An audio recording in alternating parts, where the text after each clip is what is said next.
Good morning, everyone. I see a lot of people signing in, getting ready for today's webinar. It is a pleasure to have you here with us today. We'll get started in about 2 more minutes. Get comfortable and make sure you're taking notes because today's webinar is going to be filled with a lot of good information for you today.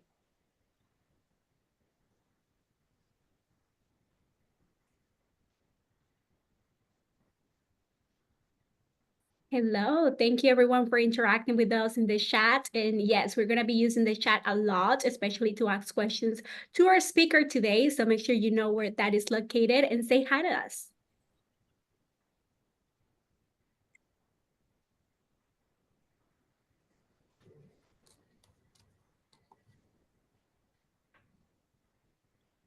Hello, hello.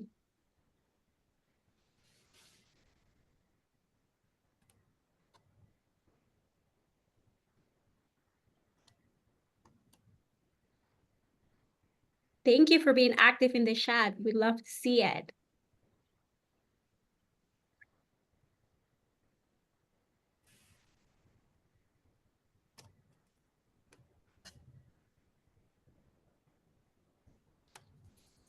Good afternoon.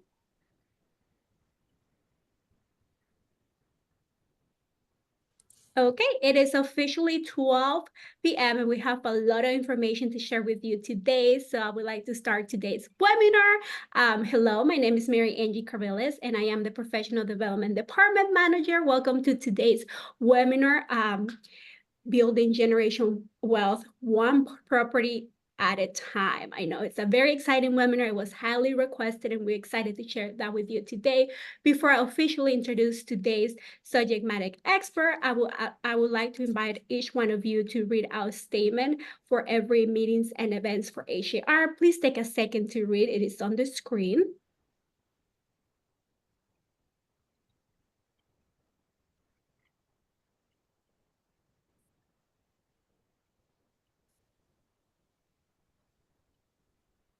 Thank you so much for reading our statement. And also, I would like to remind everyone, I know we had a few questions in the chat already. Yes, today's webinar is being recorded, and I will make sure to share a copy of the presentation with you after the webinar is over. So you will receive a copy of the recording, and you are welcome to share with other colleagues with you, okay? And then I would also like to remind everyone that today's webinar, it's not for CE credits, so you do not have to be on camera. Of course, we're going to be using the chat to ask any questions to Russell, who's going to be our subject matter expert today. So just make sure you know where the chat is located, because if you have any questions, we're going to be looking in the chat to answer those live with us. Now it is my absolute pleasure to introduce Morgan Powell. She is with Sienna, and she is today's sponsor and the Shifting for Success sponsor is Sienna today. And I'm so excited to have them for us. Oh, and we also have Tammy McCall as well. So we have a great presentation for you today with our sponsors. Now, lady, take it away. Alrighty, thank you, Mary Angie. Were you going to put that slide up on the screen? Yes. Okay, great. Thank you so much. Well, hello, everyone. As Mary Angie said, my name is Morgan Powell, and I'm the Director of Marketing for Sienna. We are super excited about this connecting with HAR and these particular webinars because I see we have lots and lots of realtors on the call today. So I'm not sure if you've actually ever been out to Sienna or when the last time you were in Sienna was, but there is lots and lots happening right now. And so I just want to cover some things and make sure you guys are all aware of that, because I know you are all about product knowledge and serving your clients to the best of you guys' abilities. And certainly we are here to support those efforts. So getting started here, last year, you all realtors did nearly 300 million sales in Sienna. That is incredible, and we really thank you for that. Year to date, our realtor sales are at 90%, which is a fairly significant number. And I wager to say the reason for that is we've got a home variety. I'm sorry, is there some background? Sorry. Okay, sorry, I couldn't really hear. So going back year to date, our realtor sales were 90%, so we thank you for that. We have duplexes, townhomes, all the way up to custom homes on 100-foot lots. And then we have our price point starts from the upper 200s to the millions. We are a top 25 selling community nationwide. So we've sold 606 homes last year, which we think predominantly is from our realtors, which is awesome. This is actually our 27th year of development, and that's another reason I think it's important for us to be with you today, because some people don't realize that Sienna has been around that long, and it's incredible. So we recently surpassed 11,000 closings, and that translates into almost 40,000 people that are living in Sienna. So this community is actually larger than many Texas towns, if you can believe that, which means we have a big lifestyle here available for all of your clients. We're the largest and the best-selling community in Fort Bend County, and that almost goes without saying because we have 8 on-site Fort Bend ISD schools, we have numerous pools, a spectacular amenity package, and so I definitely would invite you to take your clients out to visit Sienna if you haven't. I think that we have tons of things for you, and that will certainly merit a look. On the lower right-hand side of your screen, you can see that there's a QR code there. And I think that Mary Angie is going to provide this slide for you guys. But if you can scan that, you'll be easily find our homes in Sienna right down to the lot location. So if you have clients that are wanting no back neighbors or they want to be close to a park, you can actually see exactly where those specific lots are located. And it's a great, great tool. So that's really all I have for you guys, and I will turn it over to Miss Tammy McCall. She is our Realtor Relations Extraordinaire, and she's wonderful. I'm sure a lot of you already know her already. Thank you so much, Morgan. Hey, everybody. It's so good to be on here. I haven't been able to join before. So, matter of fact, I think last month I was in Bali. Rough life, right? So I think Morgan pretty much covered it all, but I just want to say that as Realtor Relations Extraordinaire for everything south of I-10, Sienna is one of our, like she said, it's our largest and best-selling master plan community in Fort Bend County. And I am so blessed that it's one of mine that I cover. So I am here for you guys. The fact that you guys sell 90% plus, it just says volume. So you guys know that we're here for you guys. If there's anything you need, I'm sure Mary Angie can provide you with our contact. I work with her a lot, so we know each other quite well. But we're just happy to be here and glad that we could do this with you guys this year. Yes. Thank you so much, both Tammy and Morgan. And yes, I'll provide their contact information as well as the slide that we just show you guys so that you have a better idea and understanding of Sienna. We truly appreciate our sponsors. Things like they would not be able to happen at HAR without our sponsors like Sienna. So we appreciate you both.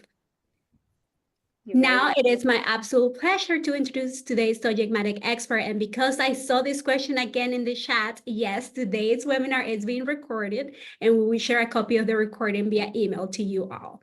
Now, Russell Simmons, he is a friend of HAR and a great instructor when it comes to properties and how to build wealth. And I'm very excited to have him here with us today. And Russell, why don't you give us a little background story of how you got started in real estate and all that you have to share with us today?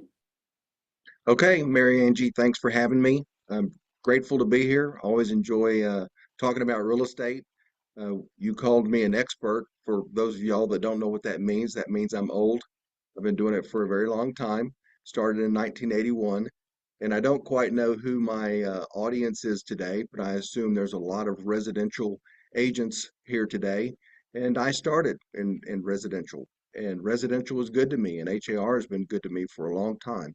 So, but as I grew in the business and added some rental properties, I just kind of moved into commercial, and that's where I specialize now. So, very excited to be able to talk about building wealth. A lot of times people look at other people and say, gosh, they've got so much property. That will never be me. Well, in fact, it will. You know, you can build wealth. It's one property at a time. And what you'll find is you think maybe I'm going to add a property once a year and it just kind of blows up. Sometimes deals come 3 at a time. So you just got to be able to take down all of those deals. And that comes with preparation. So looking forward to this presentation and ready to get started. Thank you so much, Russell. We are ready when you are. Okay. Well, the title, as it says, building wealth one property at a time. Here's today's talking points. I want to talk about solid examples of building wealth. A lot of people feel like they have to get way out over their skis. Yeah, there's some risk that comes with real estate, but I want to build a solid portfolio, and that's what I'm going to talk about. So I'm very conservative. Now, I think I'm conservative. People that know me and Russell, people, 1 second. We cannot see yes. your screen. If you're trying to share your screen, we Oh, cannot see. okay.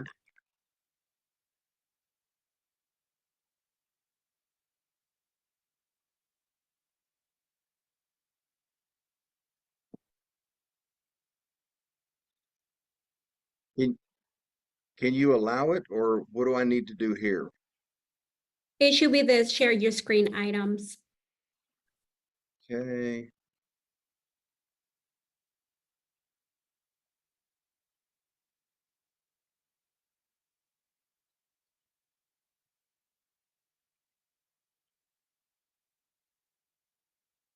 Okay, perfect. We are able to see your screen now. Okay, fantastic. Thanks to my director of technology who's here. Had he not been here, we'd be in trouble. So just to, now that you've got the talking points, I'll go through them again. Everything that I want to talk about is about doing things right. Solid examples. So conservative ideas. As I was saying, a lot of people might look at what I do and say, well, that's crazy. That's not conservative. But trust me, as you get more involved in real estate, what other people see uh, is a little different than what you're actually doing. I mean, I feel like all the things that I do are well thought out. And what's really important is retaining and maintaining the portfolio. Sometimes it's easier to build it than it is to keep it. And I'm sure you've all heard people say, well, I was a millionaire and then I went bankrupt, or I was doing great until 2008 came and I lost everything. That's not what I'm about. You want to retain and maintain a solid portfolio. And what's special about investing is how your properties increase exponentially. I've just been amazed over the last 43 years with properties that I've owned. And you think, well, this is a nice property.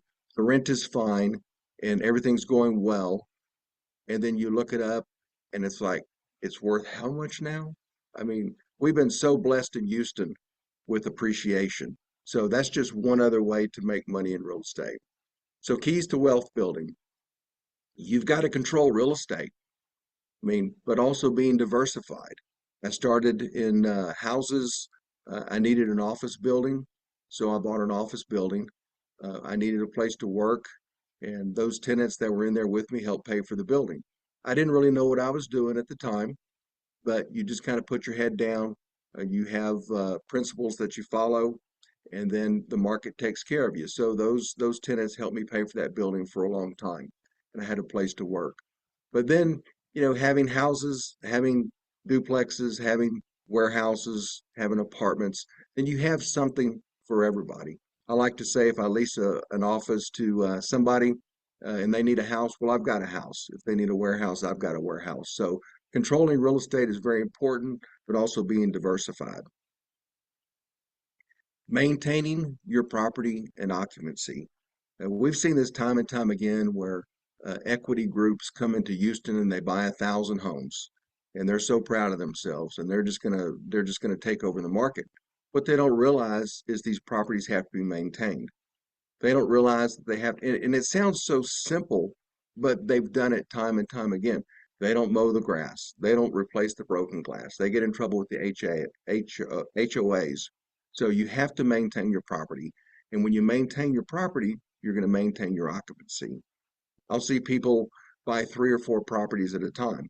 Well, that's great, but you've got to get them all producing quickly. Buying 4 and letting 3 properties sit for months is not building wealth. You're throwing away money. You're making a mortgage. You're paying insurance. You're paying taxes. Don't buy more than you can operate at a time. And then balancing free and clear properties with leverage. When you're just starting out, you need leverage. You need a mortgage.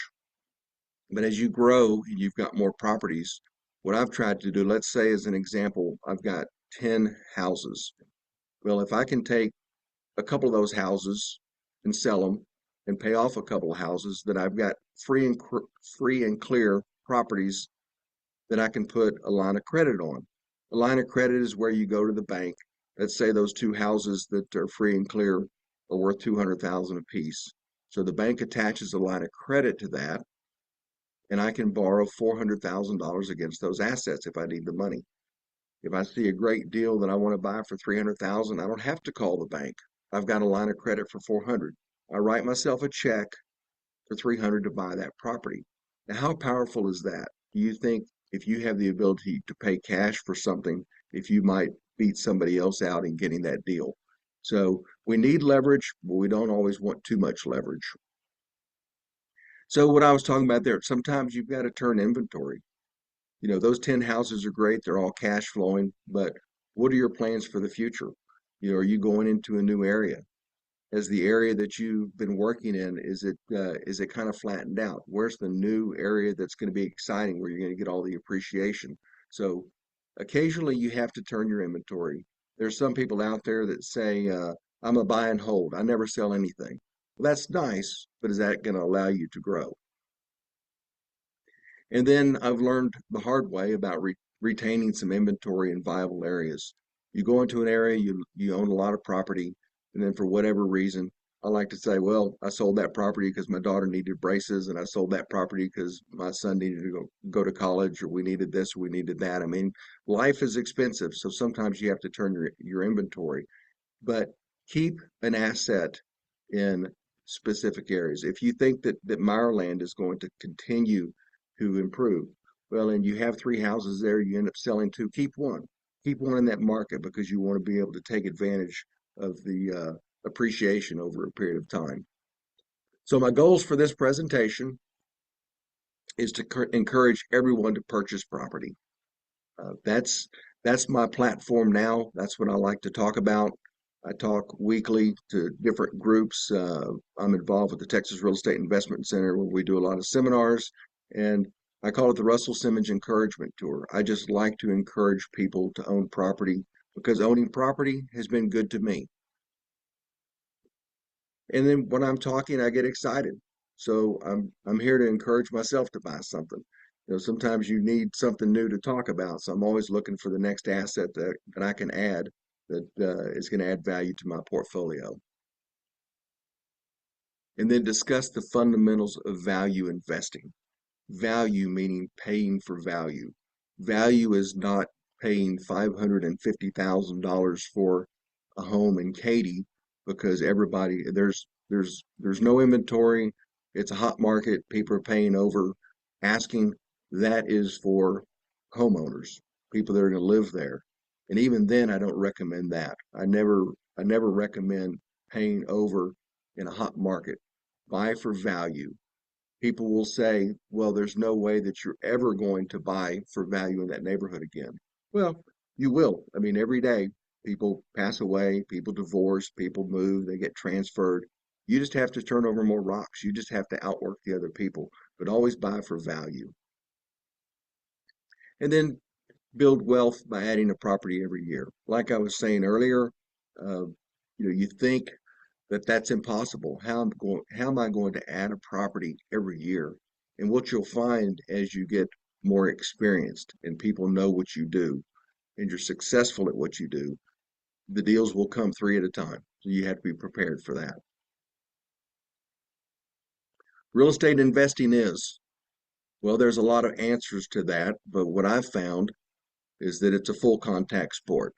So I don't recommend getting into investing if you're not willing to get your hands dirty. You can't be an expert at everything. And sometimes I do too much physical stuff when I should be concentrating on the things that I can do that other people can't do. But it's nice to keep your hands in a project. Sometimes if I'm not interested in working, I'm not going to do anything anyway. I might as well go to a project and trash it out a little bit, or maybe I'm in my truck, so I pick up trash and haul it off. But it's not a business for people that aren't willing to do what it takes to get a project done. So here's my experience. I'll let y'all read it. I won't bore you with all the details, but I've been doing this for a long time. I was fortunate to buy a property as a teenager and have owned a lot of properties. You know, along the way, HAR has supported me.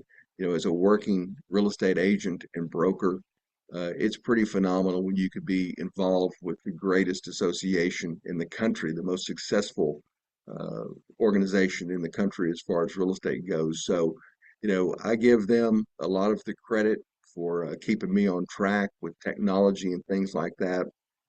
So now I've kind of branched out. I own more offices and warehouses than I do apartments. I've been out of apartments since 2008. And a few years ago, I got into flipping ranches, which is kind of the same as flipping houses. It's just more land around it. You're solving a problem.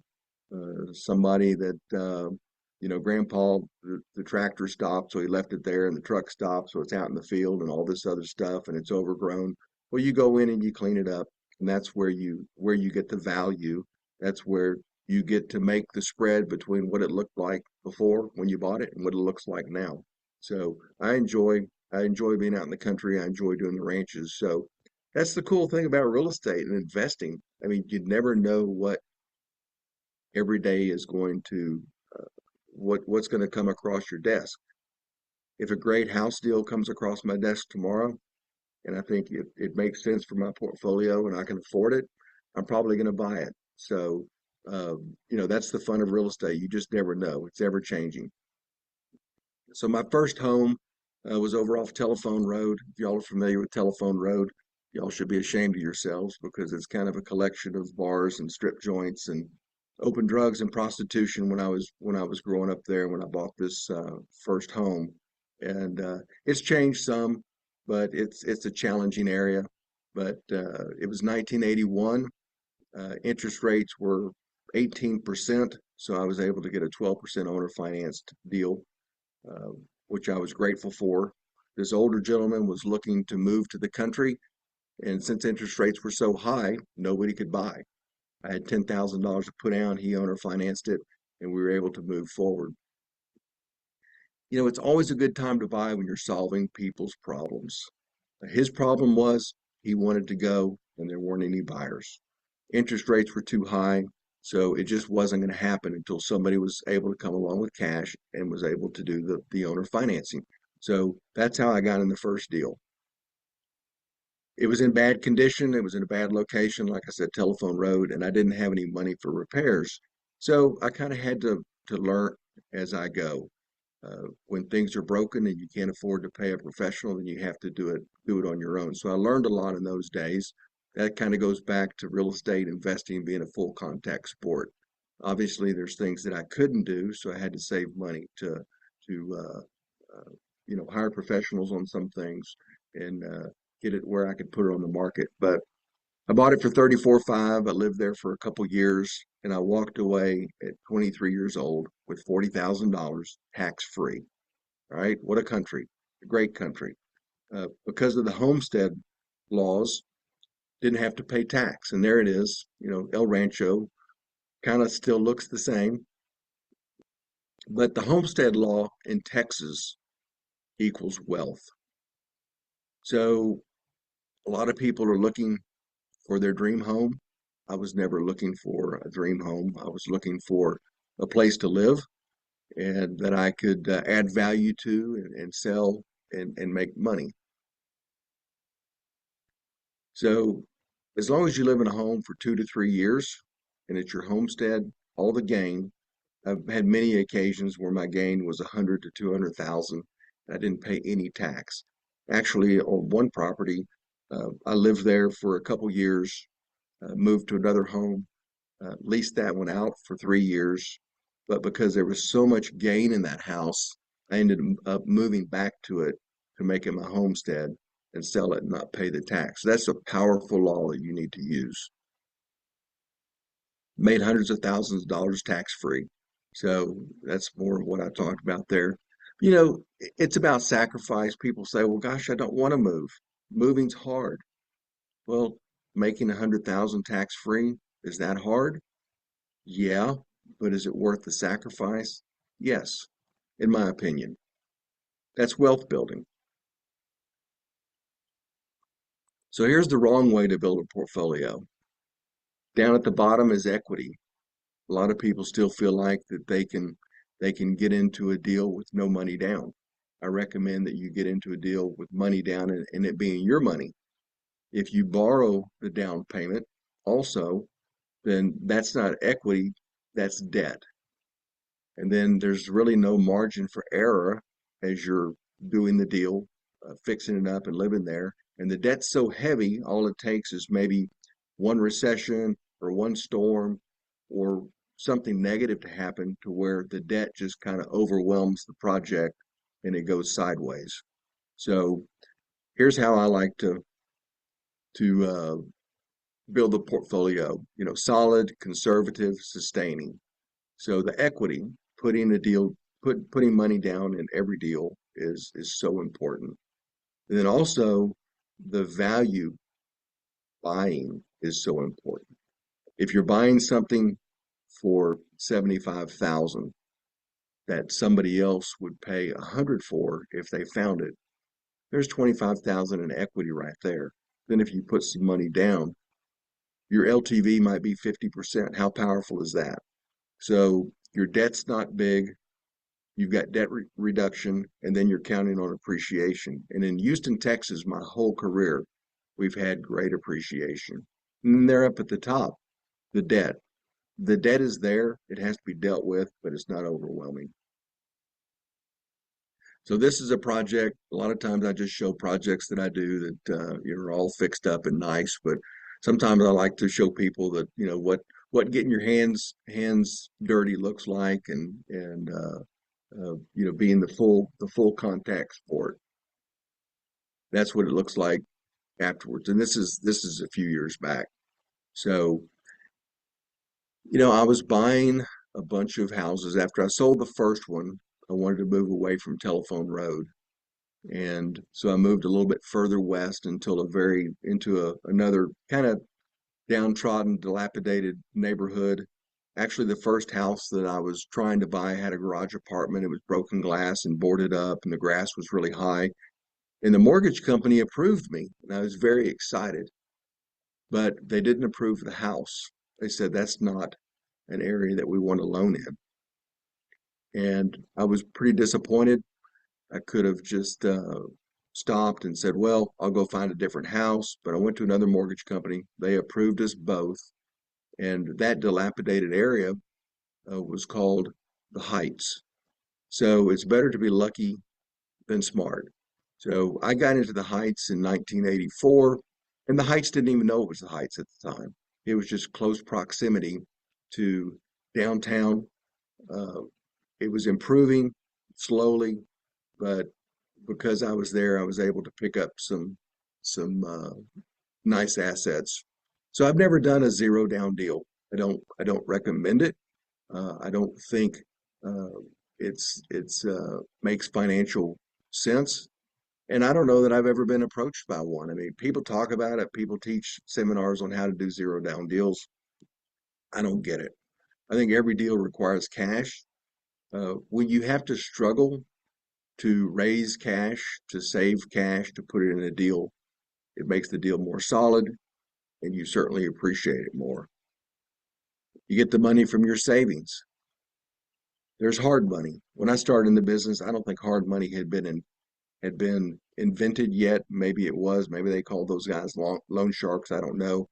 I have a lot of great friends that are in hard money lending right now. They have a place in the market, but you're still borrowing the money. So you don't really have any of your own cash in the deal as equity. Then there's private money.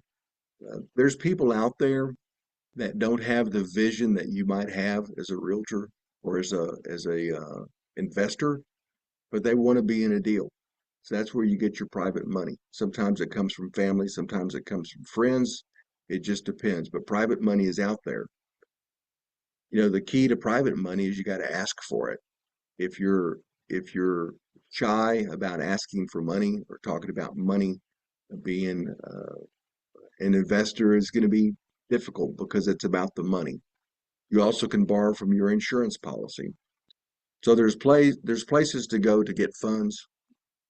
I always recommend having some of your own money in the deal. I think everybody hears about all of these apartment complexes that are going back to the lender. I think one of the reasons is that the person that put together the syndication that brought in the money didn't have any money in the deal.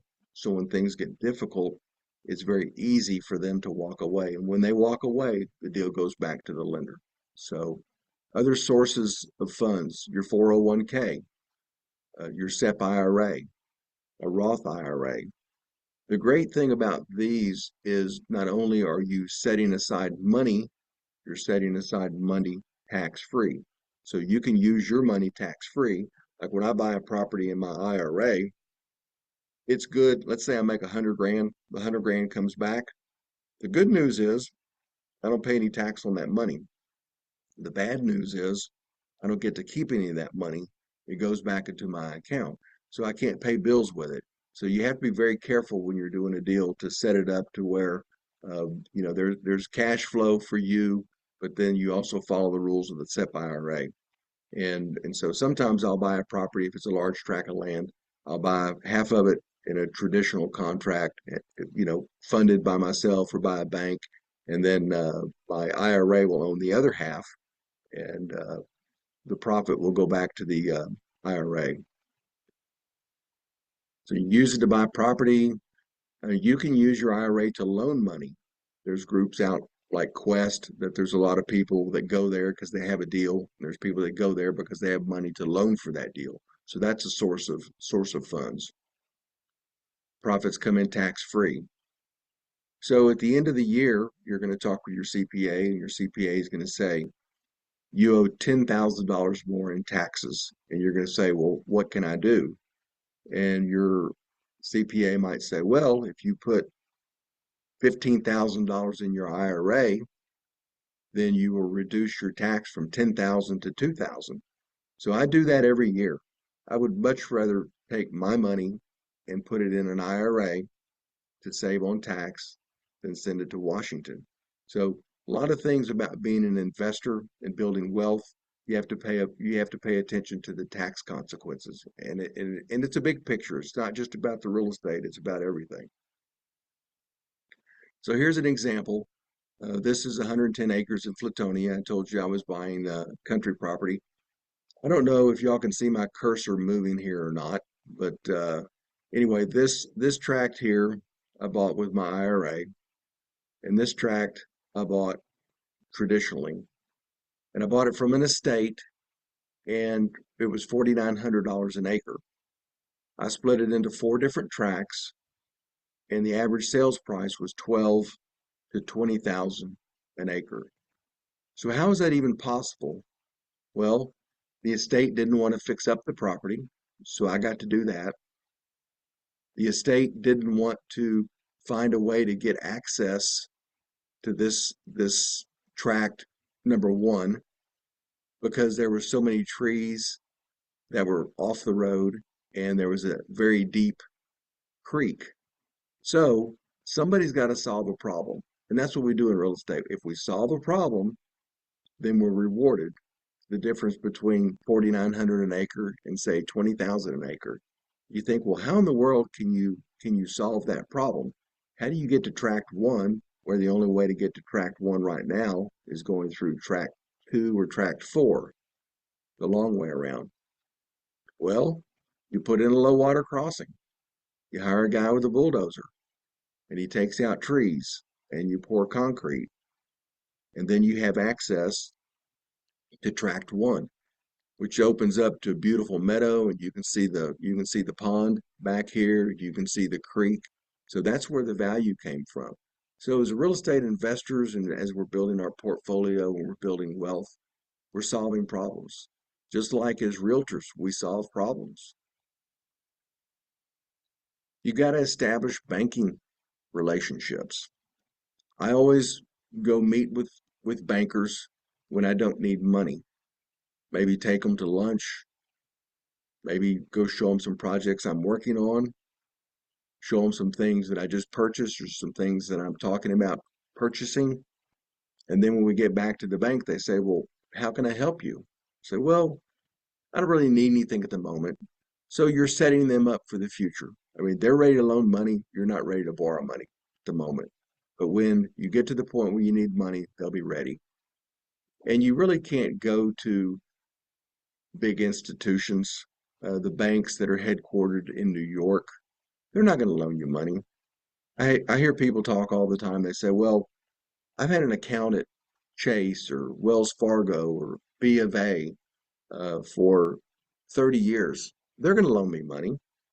Well, no, they're not. Their banking operations are in California and their lending operations are in New York, and they don't talk to each other. What you need to do is find a community bank, local banks, relationship bankers. They're the ones that are going to loan you money. And they're not small like we used to think about. These are billion-dollar banks, but you've heard of Sterling Bank that became Allegiance, and you heard of Community Bank and Sterling and Allegiance, and I'm sorry, Community Bank and Allegiance Bank merged and became Stellar. They're a multi-billion-dollar bank, but they still have locations where you can walk in and meet with a lender. And that's what you need to do. You need to have banking relationships, people that you can walk in and talk to. The major national banks, they don't have any type of lending authority in that bank. And you need to have a documented track record, key to your success, things that you could show people. I used to keep a binder of actually Polaroid pictures and the HUD statement where I paid 100 and the HUD statement where I sold it for 200. That was my documented track record. Now you've got your iPad or your phone, you can show them everything. You can pull up HAR.com and show them what you just sold. You've got so many other avenues to show someone your track record, and it's important. People want to be around people that are successful.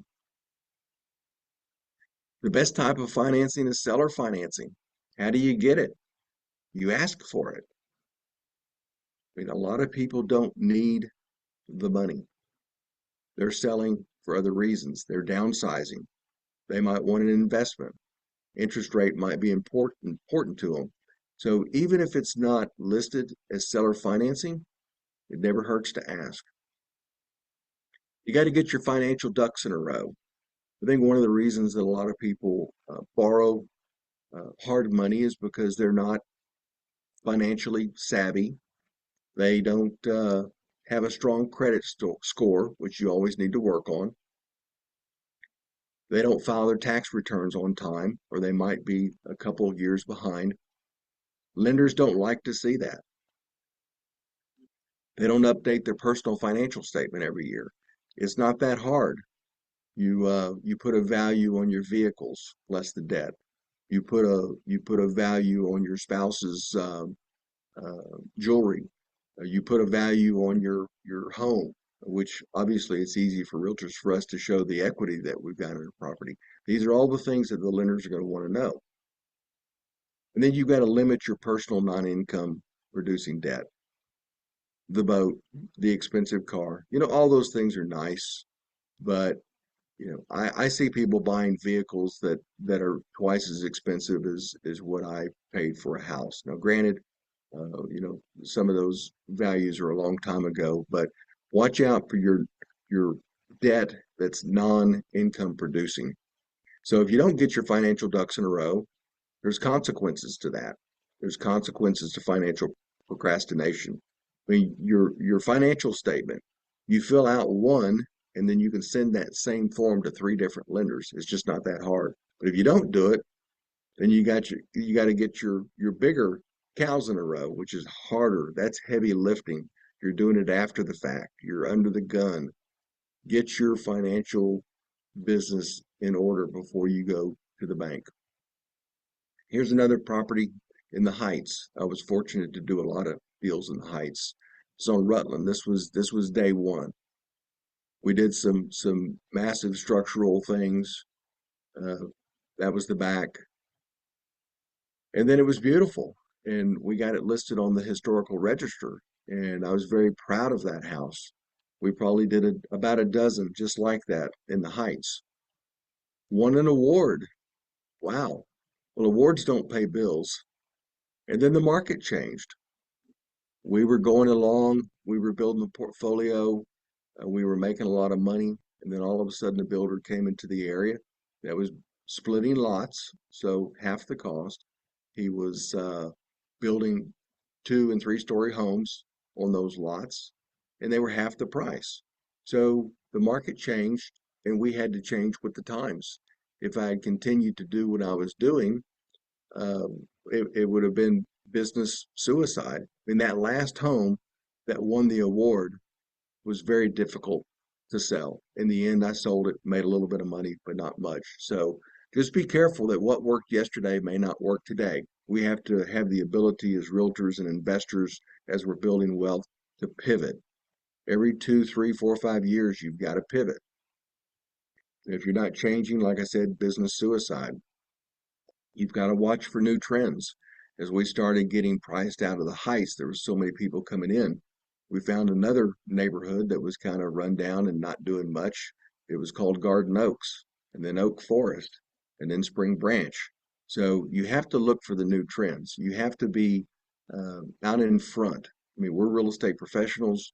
We should see trends before other people see them and get in early, and that's where the value is. And then you need to determine the trend of your properties, especially if you're in commercial. If you're in an area where McDonald's and Burger King and CVS have closed their doors, you're in a downward trend, and you need to get rid of those properties. Hopefully, you see it a lot sooner than these other people, and you get out. But you've always got to be, pay attention to the trend of your properties. This is big for me. I say it a lot. It's about multiple strategies. So you buy a property, you've got the opportunity to flip it. If you buy it right and you buy it for value and you can flip it to another investor and make 50 grand, that might be the avenue that you take. If that doesn't work, you might put some lipstick on it and lease it out for a few years until the market improves. Or you might do a full renovation and sell. I caution people when they go into something, they say, I'm going to buy it, I'm going to fix it up, make it really nice, and I'm going to sell it and make a lot of money. Well, what happens if you're not successful doing that? That's why you have multiple strategies. Then if you can't sell, you move in. We did that on several occasions, my wife and I and our children. I think my children lived in about 6 houses in the Heights before they were young teens. We enjoyed moving to a bigger house and more historical and things like that. But you got to be prepared to move in. When we bought the office building, my wife said, "What are you going to do with it?" I said, "I'm an office there." And it was 7,000 square feet, and I needed a couple hundred square feet. So she said, "What are you going to do if tenants don't come in?" I told her, "Well, we'll probably move in." We never had to, but had to be prepared to do that. Deals lead to more deals. Why is that? Your second deal in an area is always the easiest because hopefully, since you're in the real estate business and you like people and you like talking to people, once you're there, you're going to know a lot more people. And they're going to see you working on this project. They're going to come talk to you about it. And then they're going to say, "Hey, I've got a house down the street, or my mom has a house down the street, and we're going to put her in assisted living. Would you be interested?" So yes, the second deal in an area is always easiest. Sellers are looking for an easy out. They don't want to do the repairs. They don't want to spend the money. They don't have the skill. They don't have the vision that we have as realtors. So that's where you're able to buy. I'm not talking predatory. I'm talking value. They might have a number in mind, but you can show them what the number really is, less repairs. And then your current project gives you credibility. People are watching you work on it. They see your ability. They see that you're adding value to the house and adding value to the neighborhood. They see that you're a good neighbor. So being there is always better. So very important. Meet your neighbors, know your neighbors, be a positive resource, be helpful. I have been so fortunate and blessed over the years by trying to be helpful, and I've been rewarded. That's not the reason that I did it. That's just the way that it works. So this is another house in the Heights. It was listed, and I was a real estate broker at the time, so I was representing myself, the listing agent. We had a deal, and I said, "Oh, by the way, will the seller contemplate owner financing?" She said, "Absolutely not. No way. He's not going to do that." And I said, "Well, please don't speak for your client. Please ask her and see what she says." Well, the lady was a little older. She was moving to assisted living. She liked the idea of owner financing, so she did. So it pays to ask, and please don't be that real estate agent that speaks for their client. Our job is to support our clients. Our job is to get the deal across the finish line successfully, that last in perpetuity. And if your client wants to take back a note and make interest, get some mailbox money, then you need to give them that opportunity. So you're making friends, you're doing deals, and then a couple months later, you get a phone call, and the lady down the street happens to be the sister of the one that just owner financed, and she said, "Will you give me the same deal?" And I said, "Absolutely." So making friends, being a good person, taking care of business, doing what you say you're going to do, deals start coming in bunches, not one at a time. So this is the first commercial property. It's on 11th Street in the Heights. I officed there for 19 years. The tenants paid it off for me. As you can see, it's not beautiful. It's not on the cover of Architectural Digest, but it was very functional. And at the end of those 19 years, this ugly duckling went to a swan, and Advanced Auto uh, purchased it from me for $800,000 to tear it down and build their facility. Did I know that was going to happen? Absolutely not. Never in my wildest dreams. I always wondered what I was going to do with this functionally obsolescent office building. Uh, but that's the market. That's what happened. It wouldn't have happened had I not owned the property. So that's why I say you've got to own it to be able to share in the wealth of getting out. Office in the Trees is another example. This is in Spring Branch. Two buildings were 90% occupied. Campbell Road and I-10, y'all probably heard of Spring Valley, so it was a great location. Bought it for $350,000. So by now y'all probably aren't surprised that I asked for owner financing and got it. And it was moderate cash flow. It was I kind of struggled. I had started to think that I've been so successful everywhere else. I don't have to do uh, inspections like I used to. I don't have to check out the current tenants and see what their plans are. I'm just going to buy it, and I'm buying another goose that laid a golden egg. Well, what I found out is the only thing holding up one wall of the building was termites.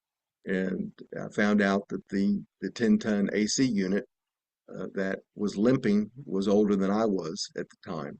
So I'd made a mistake. I did not do the diligence that I had done in all the previous properties that I'd purchased. To make things worse, most of the tenants were uh, psychologists, psychiatrists. Most of them were twice my age, were ladies, so very grandmotherly. And so when I went to them to uh, increase, renew their lease and increase the income because I needed it, they said, "Russell, how does that make you feel raising my rent?" So I knew I was overmatched. Luckily, once again, the office was not the highest and best use. There was something new in town, hot residential market, gated communities. So a builder came to me and sold the dirt for $750,000 cash for a townhome development. I didn't see it coming. I was amazed that it happened.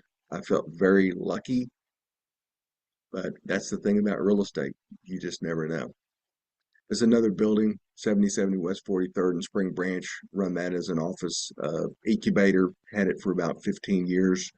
Um, it was a deal that came to me because I do deals. It was kind of an equity position that I could take on. It was full of tenants, and from day one, it cash flowed. And then the Texas Real Estate Investment Center is a 30,000 square foot office building off of Hollister that we're attempting to fill up with real estate professionals, where we have seminars and things like that. We want all of our tenants to be involved in real estate, whether it's residential agents, commercial agents, surveyors, lenders, things like that. Our training room stays busy, where people can come in and learn some things. We're very big about collaboration there in community and helping each other be successful in real estate. So the real estate center, again, I don't know if my cursor is moving around here, but it's the red box is the real estate center, and then the green box it was two houses just a street back in a warehouse. So as I was negotiating on the real estate center, the red box, we'd kind of come to a standstill and we weren't going forward. This opportunity came up, so I bought that half of the two houses in the warehouse with my IRA, and the other half with traditional financing. So I had that, and when I bought that, I went to the warehouse, the blue box there, that an older gentleman had run his auto repair and lived next door in this little house. I don't know if you can see it, for 40 years. And I said, "Hey, I'm Russell. I own this property across the street. Hopefully I'm going to be a good neighbor. Just wanted to say hi. By the way, my truck needs an oil change. Can you change it?" He did. I paid him. I got a new friend. So a few months went by and started negotiating on the real estate center again, the red box, and we came to an agreement. So that was purchased, and as I was going to the office, I stopped at the auto repair again and said, "Hey, Ed, it's me again. I own the building next door to you. If we're loud or we cause problems, tell me and I'll try to stop. I want to be a good neighbor. And by the way, change my oil." So, I'm making a friend. I'm trying to be a good neighbor. It's always helpful to be a good neighbor. So I'm in the real estate center for about 6 months, and Ed called me and he said, "Hey, Russell, I want to retire. Will you buy my building?" We negotiated a very fair price. So the only thing better than owning 2 acres with frontage on Hollister is 3.5 acres, this total combined here. So that's been a great investment for me. So once again, real estate people, we go out, we make friends, we help people, we try to be good neighbors. That's what makes us successful building our portfolio, building wealth. So you got to be conservative, don't overextend. Talked about this, having money in each deal is so important. Why? Because you got money in each deal that you don't want to lose. So you're going to work harder to protect that cash. Don't buy more than you can handle. We've talked about that. If you buy 4 houses at a time because you got a package, maybe you need to flip 2 of those and make some money and keep the other 2 because you can fix them up and get tenants in them real quick, or you can fix one up for a tenant and fix one up for resale. Property sitting idle knows it falls apart, it gets vandalized. Don't buy more than you can handle. Have a cash reserve. That's always so important. I don't think I need to talk about that too much. And then be willing to sacrifice. Be prepared to ugly it in. Sometimes we just got to put our heads down and get things done. Let's say, easy example, you're a landscaper. You hire a guy, and he gets 90% of it done, and then he disappears for whatever reason. Unfortunately, you made the mistake of paying him off because he gave you a sad story. Everybody's done it once. The key is not to do that twice. Well, the landscaping's got to be finished. So if you've got to go to somewhere and buy some trees and plant them yourself and put out the mulch, then that's what you got to do. Be willing to sacrifice, ugly it in, so you can attract tenants. And then we talked about this earlier about having an anchor property that's free and clear for your line of credit. That's just so powerful. Let's say, I talked about earlier, you have a $400,000 line of credit. You don't have to use that to buy real estate. You can use that to loan to yourself to pay your monthly bills because the deal you thought was going to close January 31st, guess what happens? It's not going to close until February 15th. And all of you realtors out there, I know y'all never experienced that, right? Or you need that money for something else, maybe to pay property taxes. Maybe you didn't set aside enough money, but you've got that line of credit at the bank secured by real estate that you own. You can write yourself a check. And I'll tell you something a little bit different here. When I used to pull on my line of credit for something other than buying property, like because the deal didn't close and I needed money to make my mortgage and take care of my family, I used to feel bad about that. I'd say, gosh, man, you're such a loser. You don't have money to take care of your family. Well, that is my money. It's secured by my property. So I tried to turn it around and say, you know what? Maybe things aren't going like you think they are. Maybe the deal didn't close in January. It's going to close in February or March.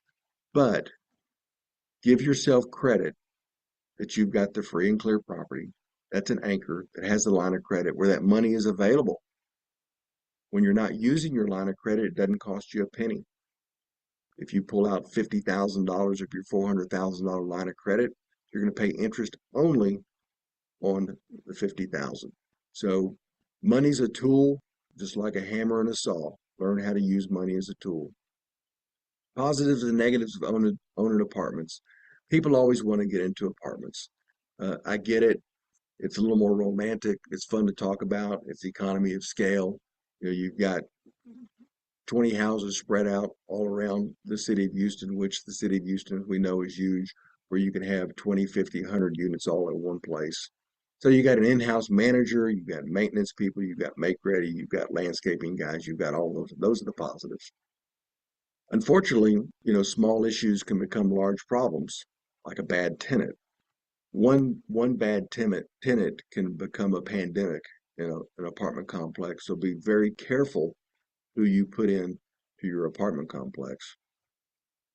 You've got all-in-one insurance, taxes. That's great. All in the same market, but you can't sell half an apartment complex. You're kind of all in or you're all out. So there's positives and negatives of owning apartments. I had about 350 units for about 15 years. And when it quit being fun, it was time to get out of the business. And this was, I guess, around 2008. And the market was saying either go big or get out. Go big meaning add a lot more units, or get out, and I chose to get out. This is one example, Sherwood Garden Apartments. It was 63 units over off of TC Jester. I call it 63 units in paradise. It was a cash cow. It was netting $15,000 a month, but I had an opportunity to sell it and make $1 million. And I thought I was really smart, and I sold it and I made $1 million. In retrospect, had I kept it with that type of net cash every month, could have made $1 million every 5 years. So be careful what you do, think things through, have someone to talk about, get wise counsel. I didn't have any of that back then. It sounded like it was a great deal. Obviously, it was a great deal, but it was not the best long-term great deal. They moved to Victory Apartments over by Gulf Gate in Southeast. It was a great cash cow. Bay Oaks Apartments was 150 units in Baytown. Beautiful, beautiful campus. What's interesting is, though, the cash flow on the 150 units never equaled the cash flow of the 63 units. So don't get caught up in the number of doors when you're purchasing a property. Get caught up in the net cash at the end of the month. I'll tell people, or I'll ask the question, would you rather own 100 homes, 90% financed, or 10 homes free and clear? And I think the right answer for me now would be 10 homes free and clear. 100 homes is more fun to talk about, but you've got the debt, you've got the maintenance, you've got the management, you've got the tenant issues and things like that. So whenever you're looking at a deal, you need to focus on what the net is, not the number of doors. And that's what it looked like with the aerial. Vacancy versus tenants. A vacancy is better than a bad tenant because a vacancy doesn't destroy itself and a bad tenant doesn't pay the rent anyway. So important. We don't like vacancies. Occupancy is very important, but don't put in the wrong person. If somebody shows up Friday afternoon at 6:30, waving $2,000 cash in your face because they know that you can't check them out, and they say they just moved to town and they need a place now. If you grab the 2,000, might be the last $2,000 you ever see from them. So be very careful. Don't get caught up in that. Here's the key to success, and we've talked about it. If you don't control property, you don't have anything to lease or sell. If you don't have anything to lease or sell, you won't be successful in real estate. We've talked about that. The things that I've owned, I had no idea what they would appreciate to. I had no idea the neighborhood they were in, but I controlled it. So if you control it, then you get to take advantage of the upside. Best deals are not listed. People bring you deals because you do deals. They know if you say you're going to buy it, that you're going to buy it. You're not going to come up with excuses. If you say you're going to buy it for 100, you're going to pay 100.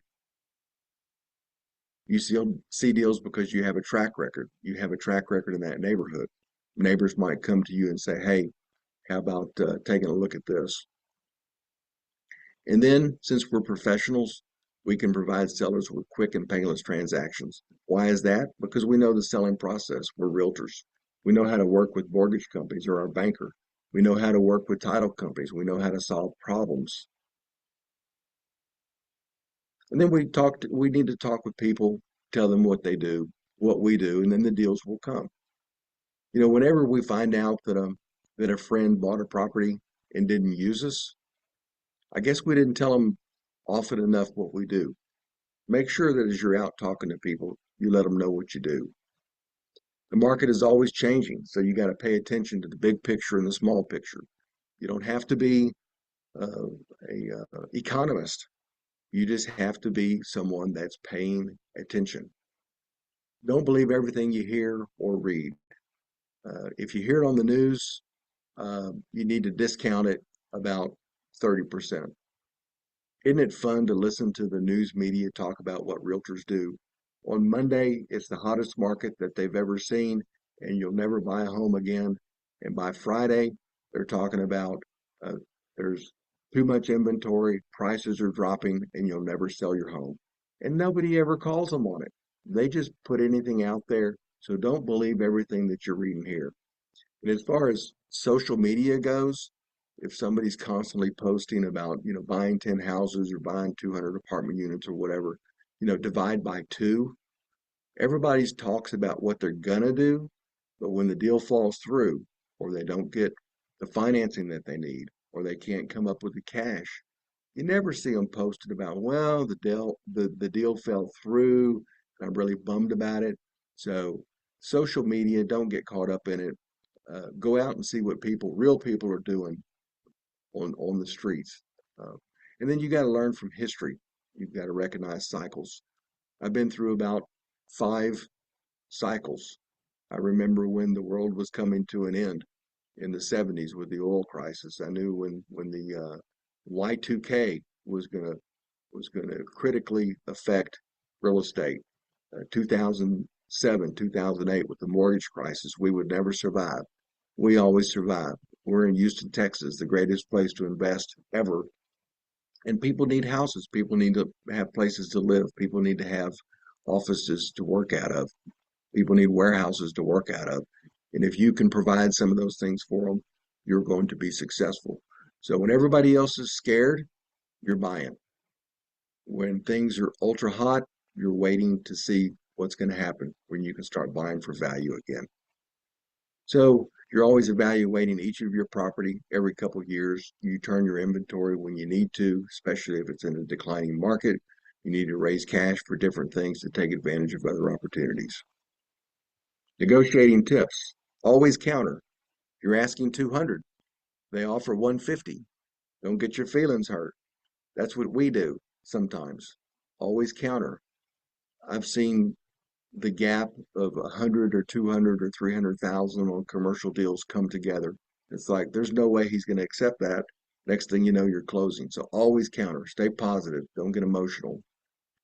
Sometimes request a face-to-face meeting. A lot of times in commercial, if I'm just the broker and I have a business person as a buyer and a business person as a seller, my client, um, I'll put them together face to face. They're used to working out deals, so uh, that's always an option. Make the seller aware of your plans and your cost. They might not understand that it needs a roof, and the roof is going to cost 30 grand. They might not understand that the AC units need to be replaced and they're limping and they're going to cost $15,000. Make them aware. Don't talk bad about the property. What I usually say is, Mr. Seller, I love your property. It's a beautiful property. I love the lines of it. I love the area. I think it's great. But here are the challenges. Talking down somebody's property is not a great negotiating tip, in my opinion. Don't use words like never and always. They just don't work. They're finite. Try to be optimistic when you're negotiating. Keep emotions out of the transaction. I know when you're dealing with clients and they get emotional, it's a struggle. So you need to remember that when you're negotiating for yourself. Rules of engagement. Make deals a win-win. If you win a little bit more, that's okay. But crushing the competition, I don't always think that that's positive. You've got to determine the other party's goals. Everybody thinks it's money. Not always. Sometimes people want to see the family home or business restored.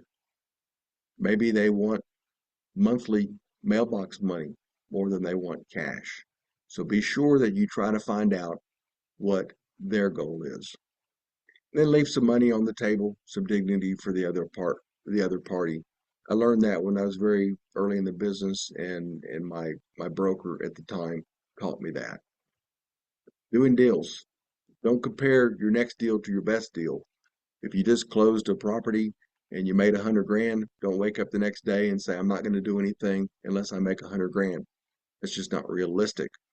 Uh, the home runs, the grand slams might come around every 2 or 3 years, but in the initially while you're waiting for that to happen, you got to take the singles. And you just do deals, and you can't compare deals. Negotiate backup offers. I get a lot of calls after 6 months where they thought that they were in the driver's seat and people were offering more than I was offering, but they found out that they weren't real and I was. So trying to negotiate a backup offer, or stay in contact with people, follow up with old offers. You just never know. Then you got to sell the vision. You got to tell people what your plans are. I'm going to take this old house on this 2 acre lot, and I'm going to make the office. I'm going to make the house into an office, and I'm going to add warehouses, and we're going to put in a nice fence, and this is going to be a commercial property. Of course, this isn't in a deed restricted neighborhood. This is in an unrestricted neighborhood where I've been very successful in unrestricted neighborhoods, kind of changing the use. Network.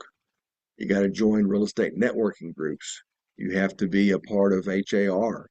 You have to give back to your industry. I've had the privilege of serving on the board for HAR as a commercial member. I'm running again. I want to serve again. I've been on different committees. I've gone to Austin and Washington, D.C. to lobby for our industry. You've got to be all in. Then you got to be willing to share your knowledge freely, be helpful. It will come back. I mean, I have a passion for real estate, but I have a passion for encouraging people to buy property, to own property, take control of their own destiny, because I know real estate's been good to me. You've got to listen and be open to new ideas. Just because something quit working 20 years ago, if you're talking to somebody and they're in that area and things have changed, you need to listen. You can't say, well, I pulled out of there 20 years ago. I'm not going back there. Things have changed. You know, there might be a new hospital there, or a new school, or a new something. Things have changed. Go check it out. And then you got to inspire and encourage. So important. And then you need to seek guidance and encouragement during struggles. Your friends that are in the business, the resources at HAR, uh, your lenders. I mean, talk about a deal. Get somebody else's perspective. If you try to do it all on your own, when you get into a downward spiral, it's hard to come out of. Talk about it. There's answers out there. You need to surround yourself with positive people that are doing positive things. This is an example of turning a big tract of land with a house on it into a commercial property. This is the before.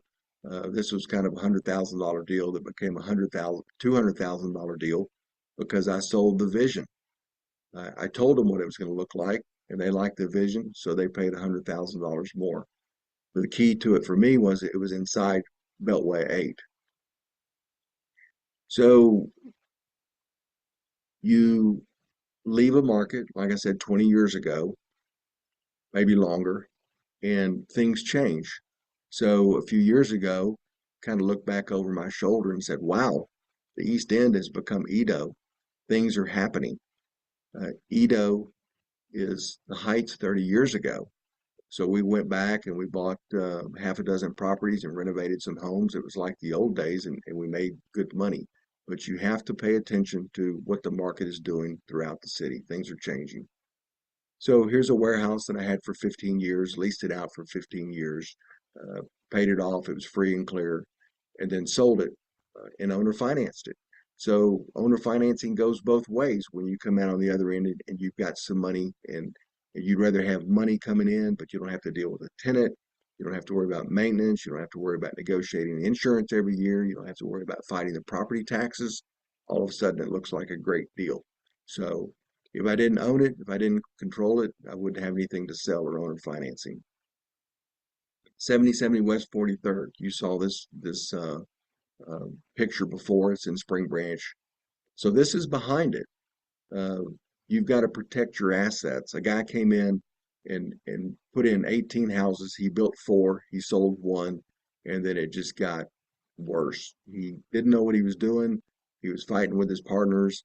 They ran out of money, and it's going to be hard for me to lease offices with this place next door. When I bought it, the grass was 6 foot high. There was homeless people living around. It had become a problem, so I had to protect my own asset. So I bought it. He owner financed it. Go figure, right? And by the time we took it over, the plans with the city was 18 homes. When we revitalized it, the plans that the city changed, we were only able to put in 17, but it was a very successful deal. There's that building, right here. So how much better is it to have this place as a neighbor now? Sold all those homes.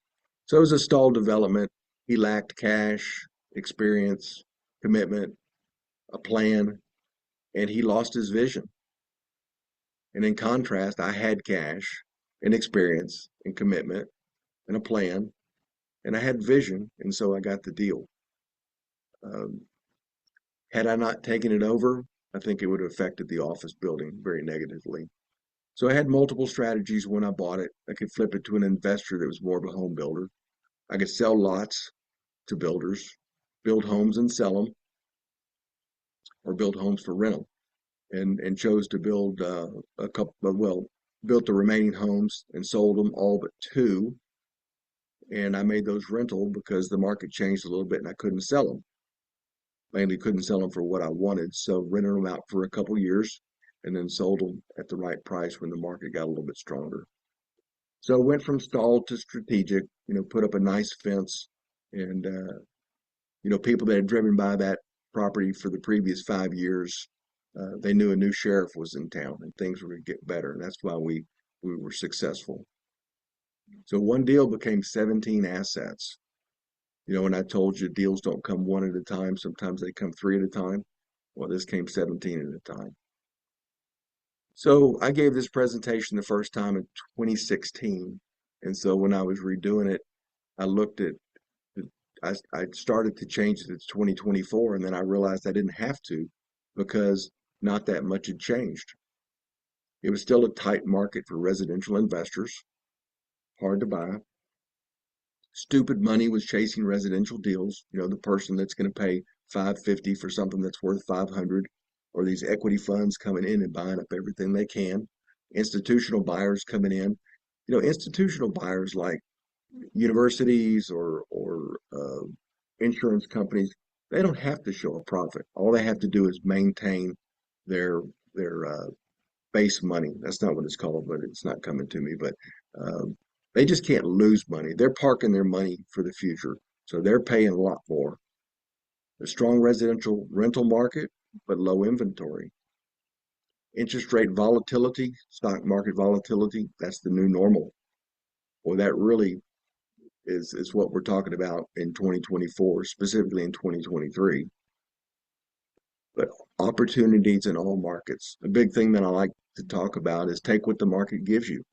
I mean, if you're out looking to buy houses, but a warehouse comes up, you think you can buy it right, and you think that you can lease it out to somebody and make the spread, then you buy the warehouse. So take what the market gives you. So what am I doing in 2024?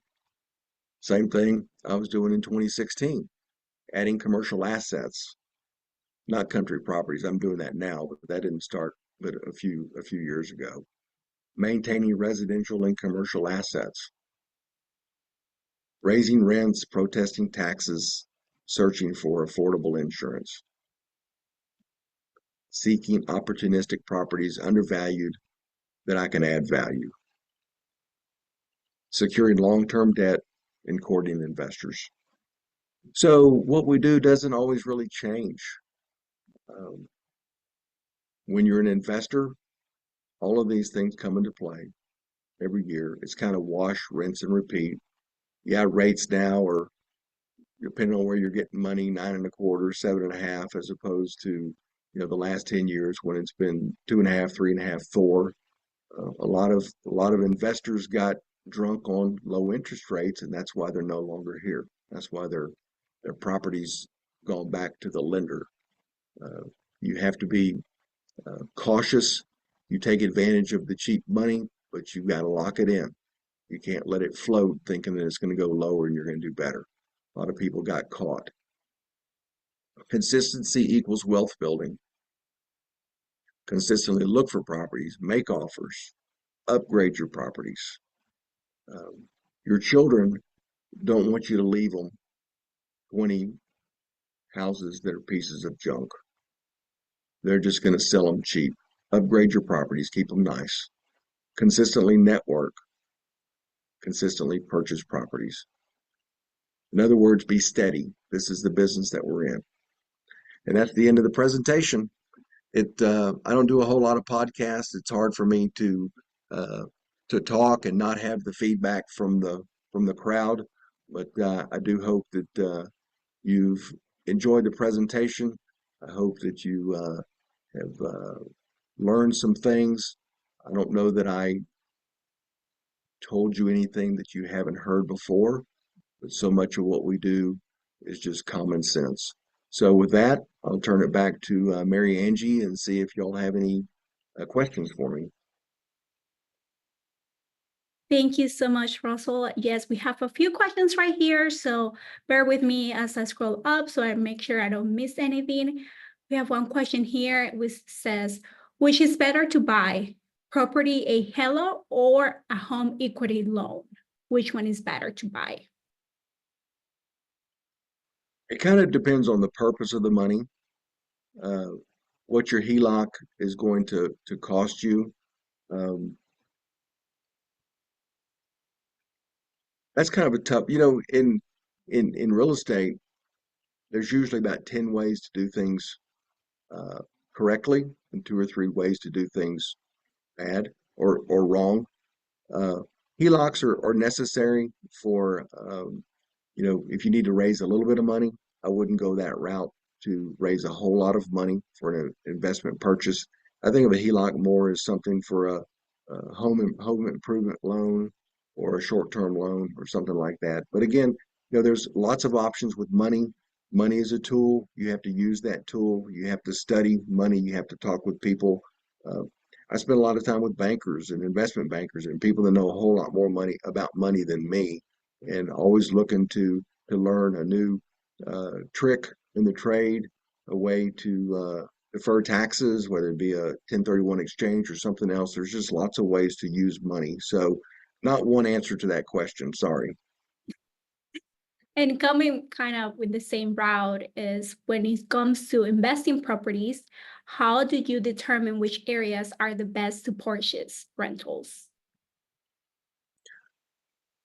I gravitated towards areas that were close in, not as safe as maybe some people would want. And I knew that with the influx of people and the proximity to town or the proximity to the airport or the proximity to the medical center, that they would start to gentrify pretty quickly. Kind of like Edo. I mean, it's incredible what's going on the East End. Uh, what used to be an old Brown and Root site, an oil field site, now has become an entertainment center and a golf course, off of Navigation. Um, it's phenomenal. They put in office buildings and apartments, and it's going to be a destination kind of like City Center is on the west side. The same developer that did City Center is the one that's doing that development. And at the moment, I can't remember the name of it. But yeah, just I call them emerging areas. Like we talked about, I was in the Heights, and as I got priced out, just moved up the road to Oak Forest and got to experience the appreciation there for 10 years. And then, like now, people are going to Acres Homes and different places, and it's adjacent to Oak Forest and Garden Oaks. It's not the same neighborhood, but you can't tell that to the townhome developers that have brought in thousands of townhomes, and the communities are growing. And when communities, we call them rooftops, when the true rooftops come, then the commercial comes, the restaurants and different things like that. So anytime you're inside Beltway 8 and you see an opportunity, that's where you want to invest. Perfect. And we have another question here. Do you have an LLC for every rental property, or do you buy property in your business? I have LLCs. I have a handful. Some are for commercial, some are for residential. I try not to overload them. There are some people that have what they call a series LLC. So if you called it, Oak Forest LLC, and then you can have Oak Forest LLC Series 1, Series 2, Series 3. And so it's not a new entity, but it's an additional layer of protection per the attorneys. LLCs are good to protect your assets, and that's what I do. But to take it one step further, people can sue you for anything, but they can't sue you for what's the negligence.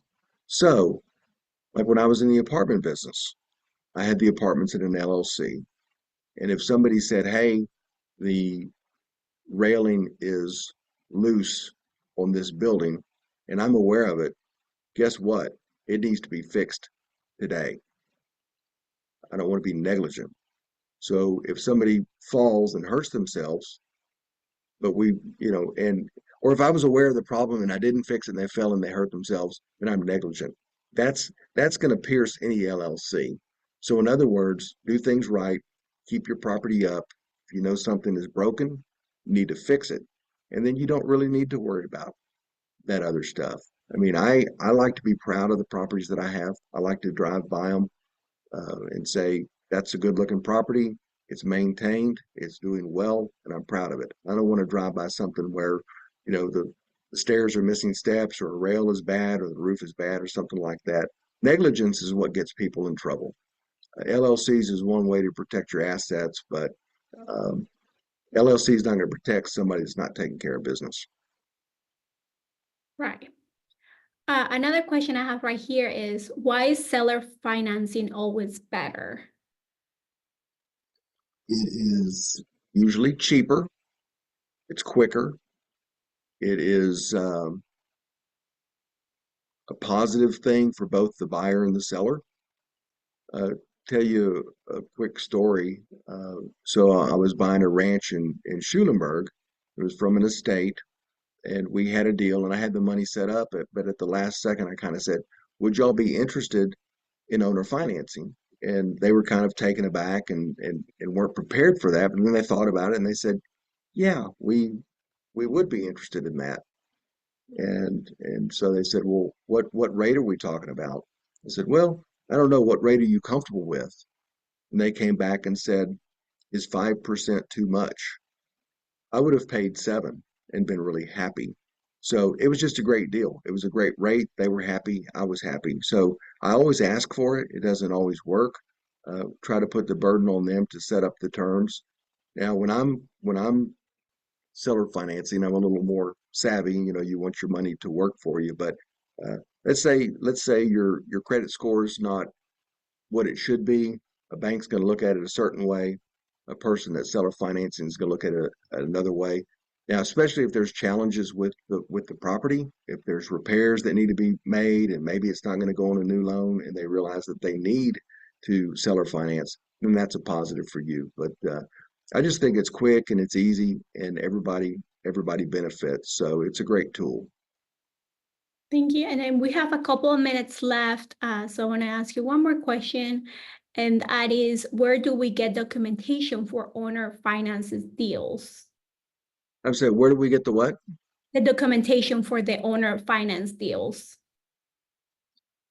Well, you're gonna go there. I mean, there's forms for that. You fill out the third party financing. There's a place for seller financing in there.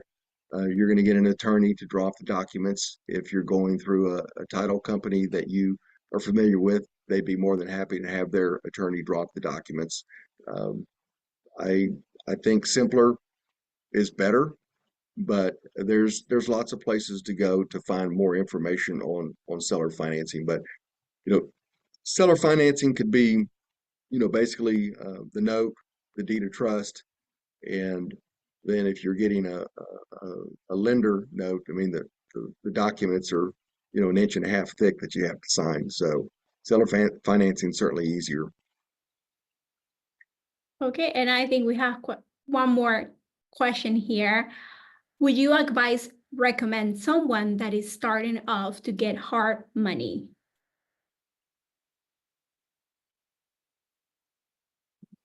Hard money, like I said, is out there. Um, I've got a lot of friends that have been very successful in that business for a long time. They're good business people. Uh, they run tight operations. I would rather see the money come from your pocket. If it needs to come from a hard money lender, um, then that's what you need to do. But most of these guys are going to vet the deal. They're going to make sure that you aren't paying too much for the property. They're going to make sure that you have a good handle on your repair numbers. Most people buy, 70% uh, under the what the price should be, less repairs. Um, so um, hard money, it's out there. I mean, I loan some hard money. I loan it to people that I know very well. Uh, you need to like the asset. So if the hard money lender likes the asset, they're probably going to loan you the money. They're not going to give it to you all up front. They're going to give it to you as they're going to come out and make sure that the roof is on. Then they're going to give you enough money to pay the roofer. They're going to give you enough money to pay the plumber when he's done. So it's very professional. You need to go with one of the big groups that takes care of business, and they help you be successful. Perfect. And a lot of people are saying this was great information today. We only have a couple of minutes left, and I would like to give that time to you, Russell. If you have any closing comments, I know you have your contact information in the screen right now. Please make sure you save that contact information. I know he's available to answer any questions that you have. And thank you so much again for doing this for us. This webinar was incredible, but I would like to give you time to do some closing comments before we wrap up. Is it inappropriate for me to tell them I'm running for the board? Yes or no? Yes. Okay. So anyway, my deal, I've been around a long time and I love giving back. I have a passion for real estate. It's been good to me. And I get excited when I see young people buy real estate. Don't focus on buying 100 unit apartment complex, focus on buying your first home. And you'll be amazed at how quickly it happens. It's funny after a presentation, so people will come up to me and say, I know you don't have time to talk to me, but I uh, I only own 10 houses and I'm still a working engineer and it's just, I'm not getting there. And I'm like, do you hear yourself speaking? You own 10 houses. That's amazing. 50% of the population don't own one house. So give yourself credit. You're doing a great job. You're moving forward. You're taking care of your family. You're being successful. Just stay the course. Don't change. Just try to add property. Try to do it strategically.